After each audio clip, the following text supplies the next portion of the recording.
Еве сме повторно во студио и повторно ќе учиме биологија.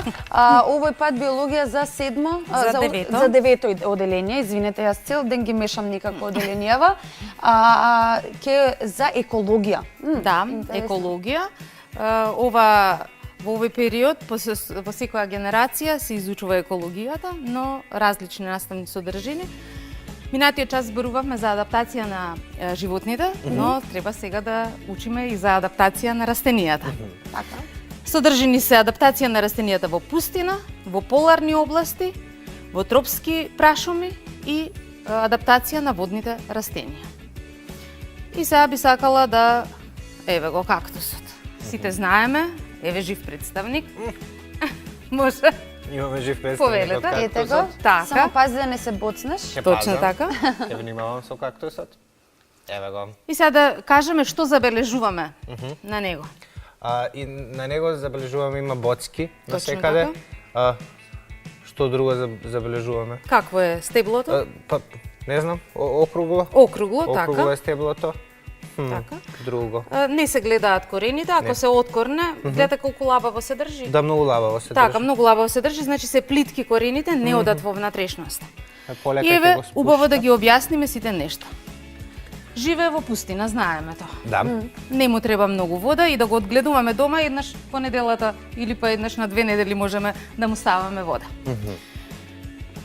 Успешно живее во пустина, иако има ретки дождови, може и 2 години да не заврне дожд во пустина, а тие сепак да живеат.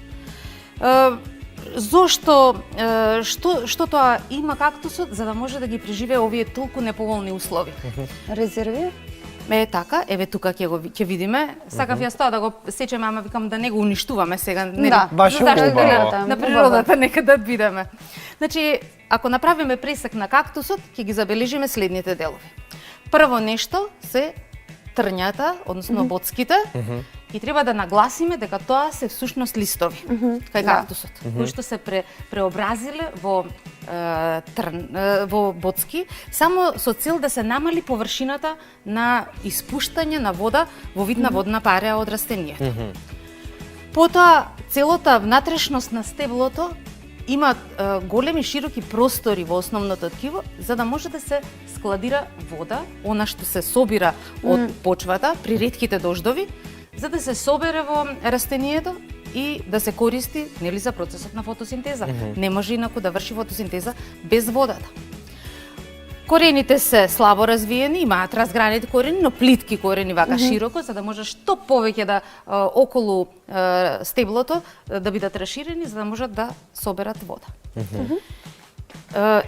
И најинтересно, однадвор, стеблото има еден дебел восочен слој, еден дебел кожест епидермис, значи површинскиот дел на стеблото се нарекува епидермис. Тој е многу кожест, сме пробувале на час да го кинеме така со пинцета, тоа Ама тешко. Тешко може да се откине. И стомите се длабоко во епидермисот, за да само се отвараат за да се разменат гасовите, а не смее да се испушти ни капка вода, ни воопшто од растенијето, се со цел да се зачува во внатрешноста. Значи, тоа се карактеристиките, тоа се адаптациите на растенијата кои што живеат во пустинските предели. Имаме втор пример. Еве го вториот пример. Смрека. Ова е елка, но е многу слична со смреките на Арктикот. И еве им ги листовите. Исто боцки. Така, боцкави, мали, значи површината е намалена, се со цел, така, се со цел да се намали површината на листот, за да се намали транспирацијата.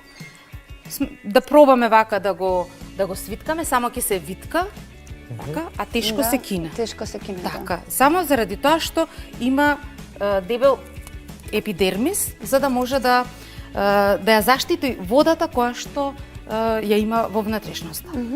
Живеат во неповолни услови, почвата е замрзната, не може да црпа корењата вода, за да може да се одвива процесот, и затоа мора да се чува се она што го има во внатрешноста. високи се, тенки, гледате како пирамиди се, се со цел снегот, тешкиот снег кој што паѓа, да се Да се лизга. спушта надолу. Така, да се лизга. Игличести листови, кажавме, заштитени, бидејќи почвата кој што задржува вода, да не испари затоа што почвата е замрзната. И гранките се закосени за да може да се лизга снегот. И сега тука имаме еден пример со смокви задушувачи, во учебникот го има истиот пример.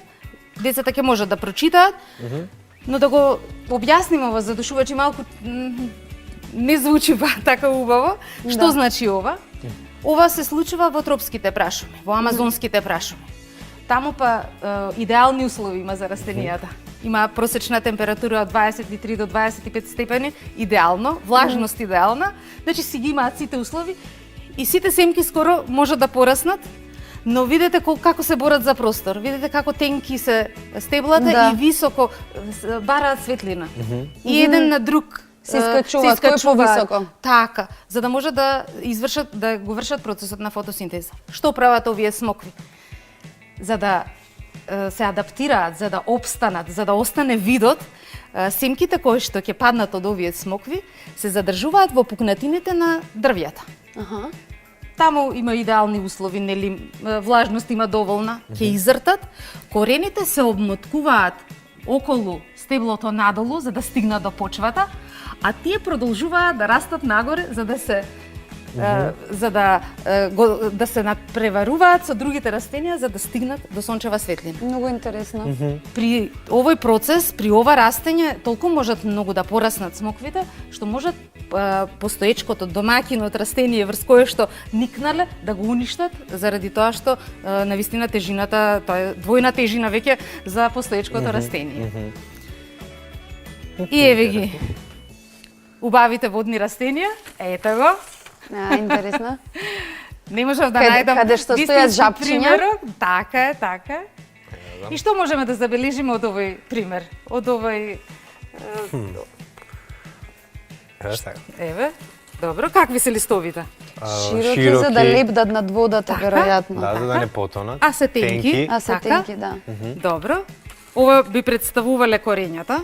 Дали се развиени многу или се како конци? На голи. Така, како конци се. Зошто е сето тоа така? Која е основната функција на коренот?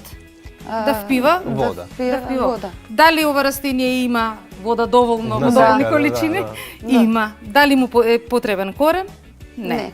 Не толку многу. Значи затоа не е многу развиен коренот.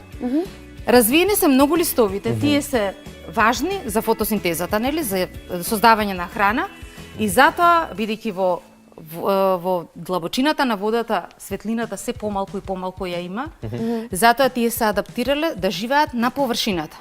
И листовите се зголемиле, нели, колку што е можно повеќе, тенки се, а и клетките кои што се наоѓаат на површината се одвоени една од друга за да се создадат простори, водата непречено да си влегува и да се излегува.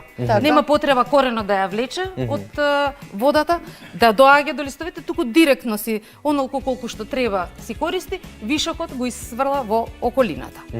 Ова се нарекува водна лилија, лотос ние го знаеме, нели? Лотос, да. Го знаеме како лотос, а има и едни уште поголеми, уште побави во Амазон растат тие, како големи тепси личат. Баш така малку свиткани им се вака краевите. Интересно. И животинки може дури да живеат да одреден дел од денот да го поминуваат на Да се подружат малку. Да, да се подружат малку така. Може понатаму да. Ете така. Сега да ги кажеме адаптациите, еве малку да ве активирам сега, нели? Ајде. Никогаш не е одме да се активираме. Така. Игличести листови во пустина. И не, во Арктик исто. Така, нели, за На две места, значи. На две ги места. имаме. Така. Листови со танок. Ајде да не сгрешиме. Игличести листови, а листови претворени во трња. Листови во трња е добро. пустина, Точно игличести така. листови во Арктик. Точно така. Широки листови водна средина. Така. Листови со танок. Со тенок епидермис. Со тенок Така. епидермис. Сега. Тоа е Водна средина. водна средина. Точно така. Закосени гранки, тоа најверојатно Така, Арктик Арктикот. и стебло со кожест епидермис пустина. Точно така. Високи и тесни дрвја се во да. Арктикот. Аха, во Арктикот, Така, ама ги високи, имаше исто и тесни. во Амазонија. Да. Така, тие се само високи, а горе се си имаат крошна. Што бараат Така, а светлина, овие се така? пирамиди, како пирамиди. Така? Разгранет корен, тоа е во пустина бидејќи да што повеќе Така. вода. Слабо развиен корен е во водна средина, бидејќи има доволно вода. Си има вода. Така? И толку. Ги Добро. кажавме сите. Така? А, домашна. Ајде, Домашна задача да се се- научи лекцијата, нели? нормално. Кажавме на која страна. Да се направи презентација од 5 слајда за адаптација на растенија. Изборот кој растение и која средина е по желба на ученикот. И да се придржуваат кон правилата за правење на презентација, да има повеќе фотографии, да нема текстови многу. Да, затоа да не е што- многу досадна, да биде поинтересна разиграна. Ето така. Крај рок за доставување 8.4. Ова може малку да го продолжиме. Можеме да го малку. пролонгираме. Па не, да го кажеме дека тоа е крајниот рок за да можат сите уште ден-два да побараат. Така. Ви благодарам наставничке, одиме и со следниот час, така или? Мислам дека Заврши. готови сме за денес. ама Гледаш толку како многу брзо ми летнува се времето. учи, Што па ви благодарам многу што бевте денес со нас. Се гледаме ние и утре и следна работна недела. Се надевам дека ова брзо ќе заврши, па ќе може да се вратиме во училиште, но Се надеваме. Да, се додека сме тука. Чао, се гледаме.